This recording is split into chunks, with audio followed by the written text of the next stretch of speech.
दोस्तों, जब हम लोग यंग थे उस समय हम लोग समझते थे कि हमारे जो नाते रिश्ते जितने भी हैं सभी बहुत अच्छे हैं, बढ़िया से हैं, सब हम लोग बहुत ही लाइक करते थे। लेकिन धीरे धीरे समय व्यतीत हो गया, धीरे धीरे जैसे अवस्था बढ़ती गई रिश्ते भी अपने आप से अलग होते गए। तो मैं एक छोटी सी कविता को प्रस्तुत कर रहा हूँ। उस समय हम लोग सर कितने चहकते थे, हम कितने सारे हमारा हमदम थे हमारे साथ में, चाहने वाले बहुत थे, भरा रहता था पूरा हरदम घर। अब असहाय अकेले, अब कोई पूछता ही नहीं, वो सब भ्रम मिट गया, कितने सारे थे अपने। अब पता चला कहीं आते जाते मिल कर जाते थे, खूब खाते पीते मौज उड़ाते थे, ज़रूरत पर गाड़ी भी अपनी लेकर आते थे, गली से चुपचाप अभी निकल जाते हैं। वे अपने थे, वे सब हमारे थे। अब पता चला हम भी चुस्त दुरुस्त थे, उनको कहीं जाना होता था तो छोड़ कर आते थे, मौज मस्ती करनी होती तो साथ में ले जाते थे, अपना चाय पानी का खर्चा बचाते थे।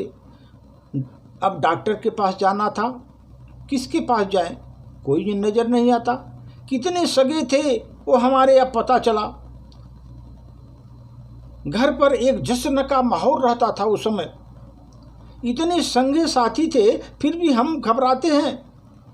दिल में एक प्रश्न सा रह जाता है मेरे कि अब किसी से कुछ करने को बोलो तो कहते हैं मैं ज़रा जल्दी में हूँ, मैं व्यस्त हूँ। किसी से कुछ करने को बोलो तो कहते हैं मैं ज़रा जल्दी में हूँ, व्यस्त हूँ। कितने काम आएंगे हमारे, कितना मिलेगा सहारा अब इनसे। वक्त के सब साथी हैं, अपने दम पर ही जीना पड़ेगा हम लोगों को।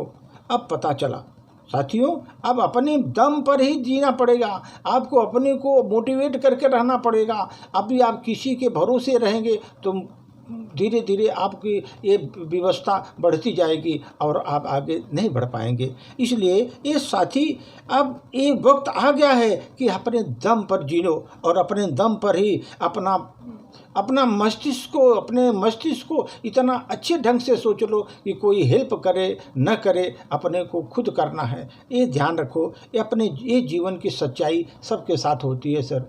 जितने भी बुजुर्ग हैं सबके साथ ही जीवन की सच्चाई चलती रहती है।